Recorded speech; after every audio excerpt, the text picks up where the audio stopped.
Okay, so Seth's going to pick up on this concept of melanins and talk about cytostate proton transfer in the melanin monomers. All right, so I'm about to describe to you a work that's just recently been accepted as a JAX communication. Short, we only have 10 minutes, but it's been mentioned before.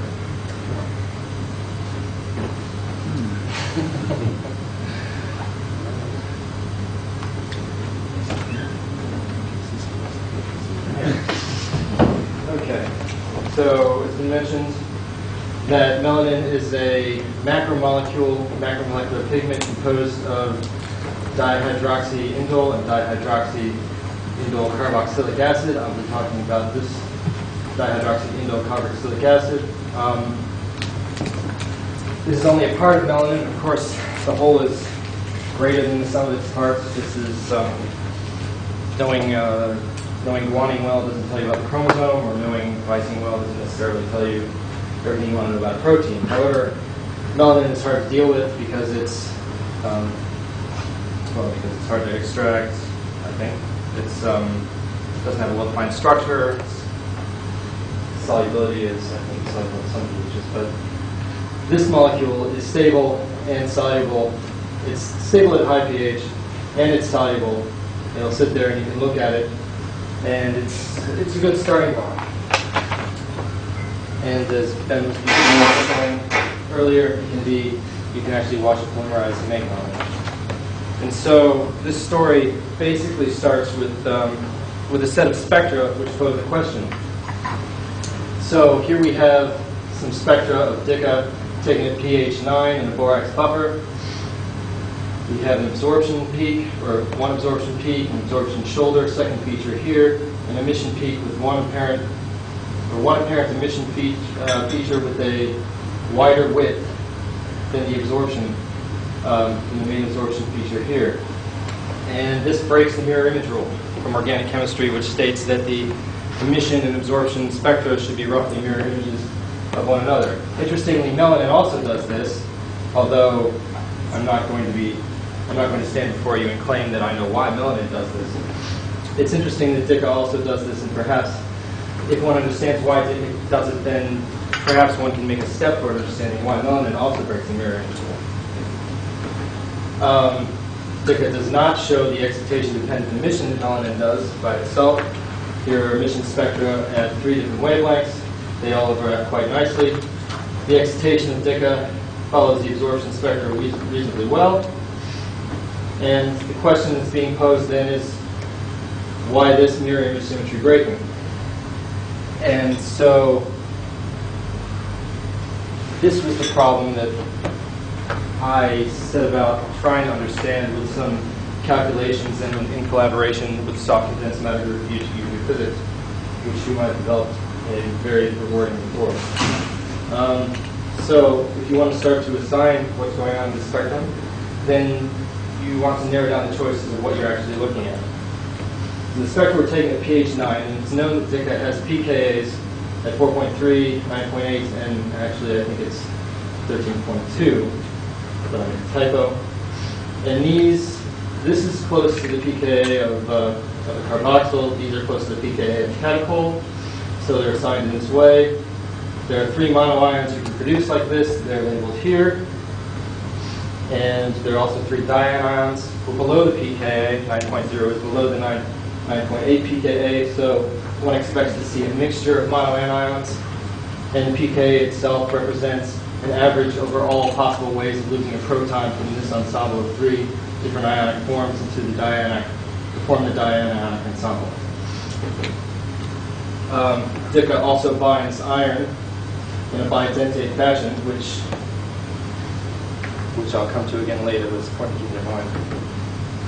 So I took these ionic structures and I went away and I did some calculations. The calculations I did were, first I started with a really big hammer. I started with equation of motion, couple clusters, singles and doubles. Calculation with a Dunning double zeta basis. I didn't core any orbitals. This calculation took a long time. I was testing some functionality in the new program. And the numbers that came out look like this for the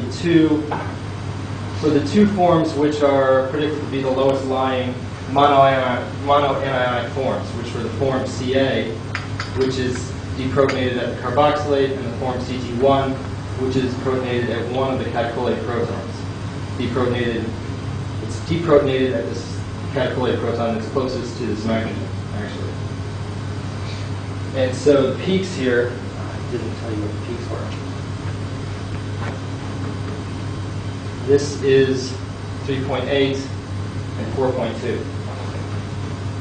I'm sorry, those of you who know my story over the last couple of weeks can figure out what conditions I was making this talk. So I did this. I find these. I calculated these values. This is reasonably close for gas-phase calculation to 3.8. This is reasonably close to 4.2.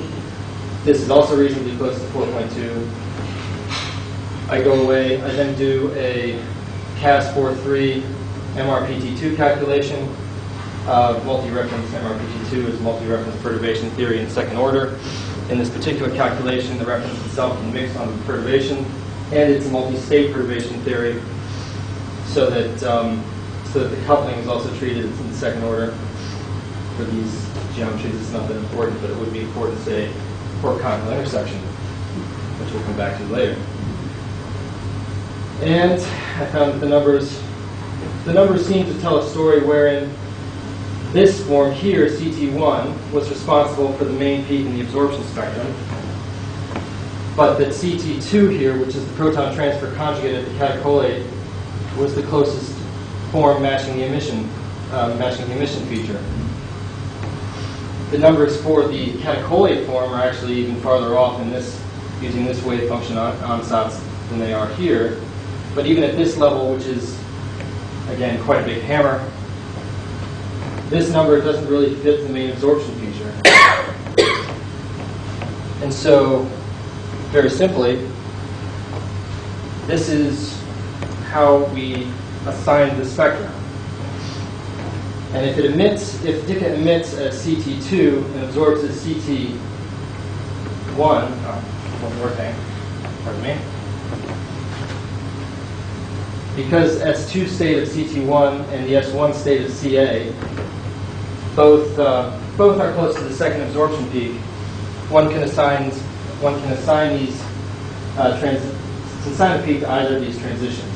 And the oscillator strengths for both of the transitions are significant enough that you would expect to see them in the spectrum. But because the excitation spectra mirrors the absorption spectrum, one is inclined to lean toward the catecholate ion in assigning the absorption. And so we come up with this mechanism, basically, where you absorb a CT1, a catecholate anion, you absorb to the S1, the S2 states. It's possible also that the higher energy band also has a contribution from the catecholate form, or the carboxylate form. But because of the excitation spectrum and the absorption spectrum, we think this is probably not the case.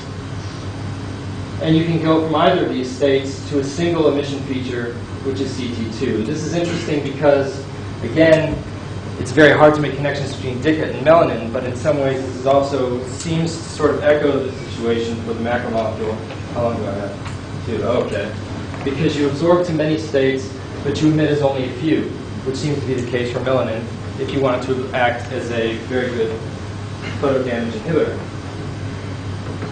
And so you can pass along one state, you can pass along the second state, from the S2 of CT1 to the S1 of CT2. We actually were able to back this up by optimizing a minimal energy conical intersection between the S2 and S1 states of the molecule with an elongated OH bond relative to the S0 minimum for the molecule. And then the question which might be on some of your minds is, why are we seeing the catecholate instead of the carboxylate? Because the carboxylate intuitively is the one you would expect to be protonated first, and this is the lower pKa. Do I have it wrong? Are the numbers wrong? I don't think the numbers are wrong, because actually the spectra at pH 7 looks like what we would expect for Ca. So the calculations, I think, are getting the numbers right for the excitation. However, the pH at 9 is definitely not the pH at 7, and we conclude that it's actually the CT form. And we are still investigating this. It's still an open question, but what I think is happening basically is that because as you approach the pKa, you're starting to lose protons and starting to form diions. And the diions that you primarily would form, I had some more calculations with a solvation model, and so I can estimate the solvation energies of these molecules. Should be these here, and these forms, these dianions that are one catecholoid anion and one catecholoid carboxylate anion, exchange through one step with the, they both exchange through one step with the catecholoid forms. And actually some preliminary additional evidence seems to suggest that near the pKa, you do have an accumulation of different proton states. So that justifies, in part, the choice of the catecholoid anion, and the energetics that I calculated justify the assignment of an ESPT mechanism. I actually did calculate a barrier along an MAP, but yeah, they're multidimensional, so should leave it anyway. And that's it, actually. After I go over it. Thanks to the APAC staff at CCMS, all of which are extremely helpful people. To Dr. Reimers and Professor Hush for comments and study, and for all of you for listening to the first time I've used this talk.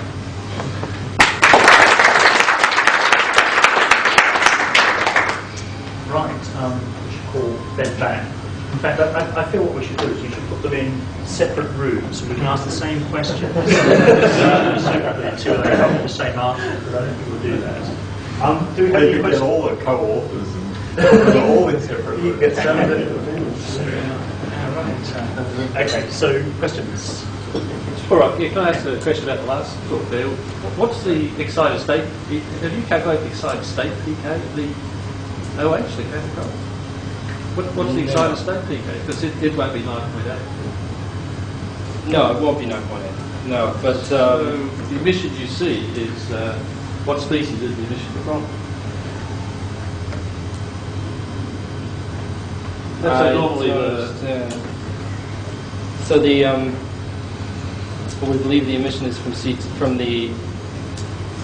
Perhaps I wasn't really quite clear actually in my exposition, which I apologize.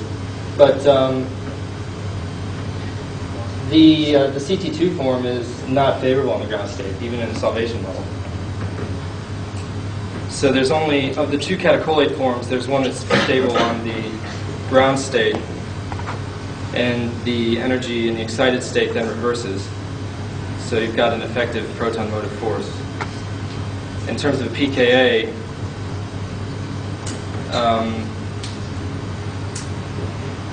but normally though it gets more acidic in the excited state. Yeah. Why they're both not deprotonated. Oh well, the acidity changes, and so the other oxygen then is becoming more basic, while the oxygen that's bound is more acidic. So I can. This is if one looks at the. Can I just stop? We should say goodbye to Min. So have a safe journey, and thanks very much. Okay, bye-bye. Hope you find someone to play tennis. Not much room on the plane, but so and this is similar to other ESPT systems, which is what's the name of the naphthol? Another naphthol you're talking about?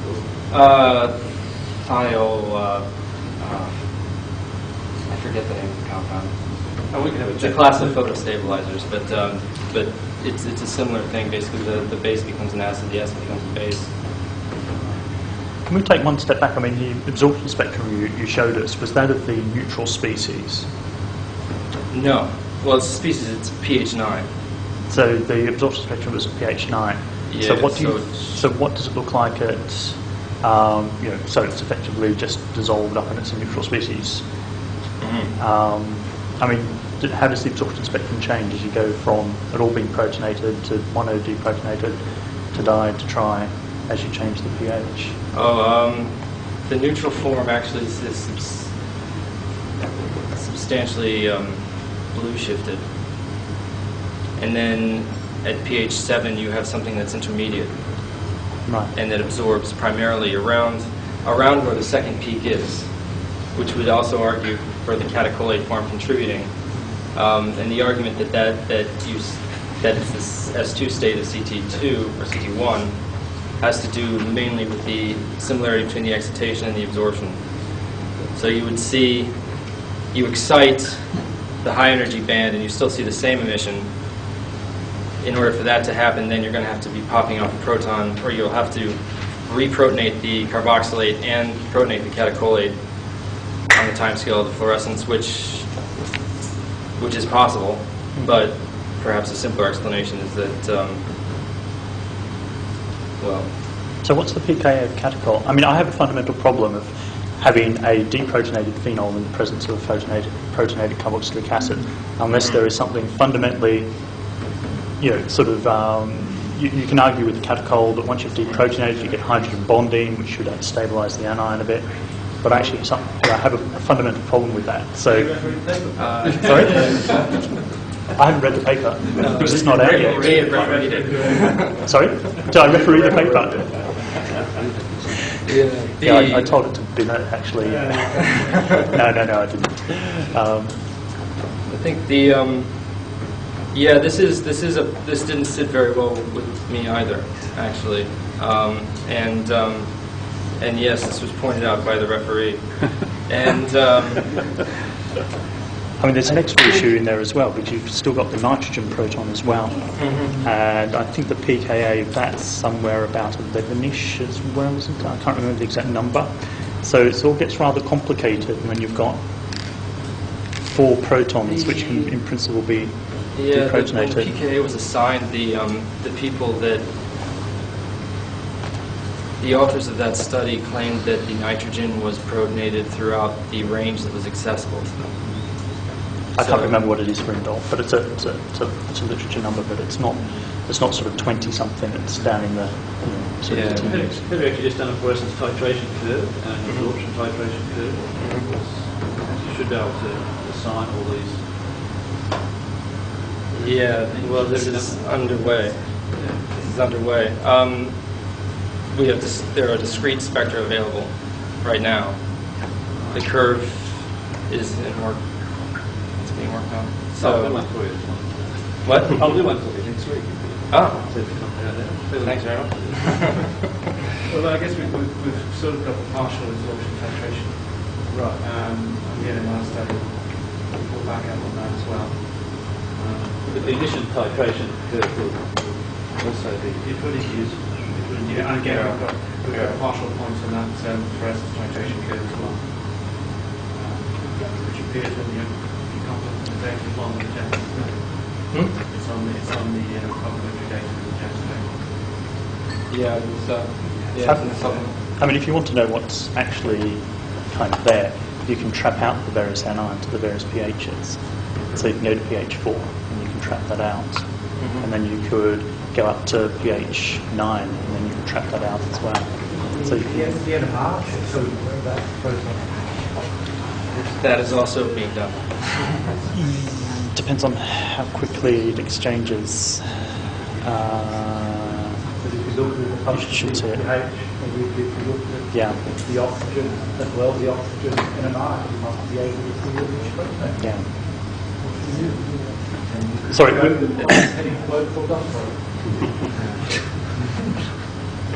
Yeah, this is underway. I'm confident that what we're seeing is the catecholate ion, and although I can't, I'm still not sure why. Since I've tried to put together some models actually that would actually show the site populations as a function of pH. The pKa's actually are quite close to DHI and quite close to catechol itself. So. Yeah. Jeff. maybe something missing from your calculations, the solvent effect, which could be half involved. This is true as well. Even for the PCM calculations and the hydration effects and the structure of the water around catecholate versus carboxylate sites is not something that's easy to do. So, and the calculations in small water clusters are something wrong.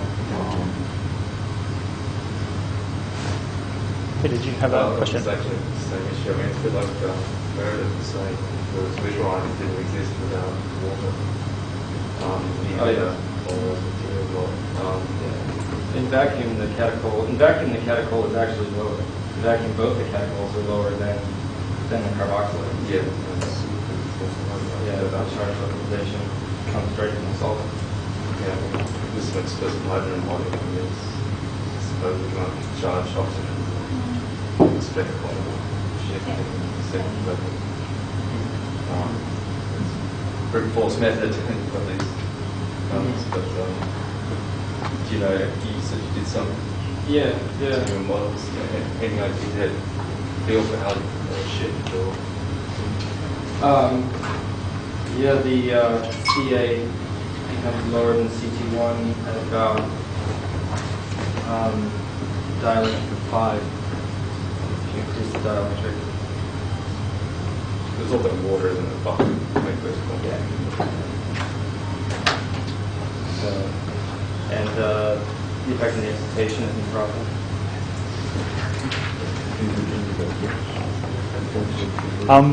Okay, we seem to have grilled quite a bit. Does anyone want to grill Ben before we move on to the next talk?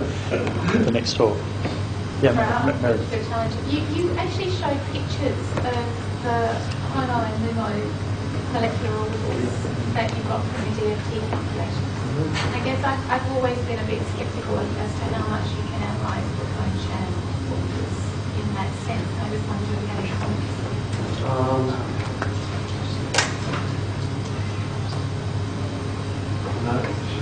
I don't think we've put in fusion sensation into those answers. All we really, I mean, the things we were showing at the end was we're looking at the energy still what we're interested in. Yes. But I mean, that was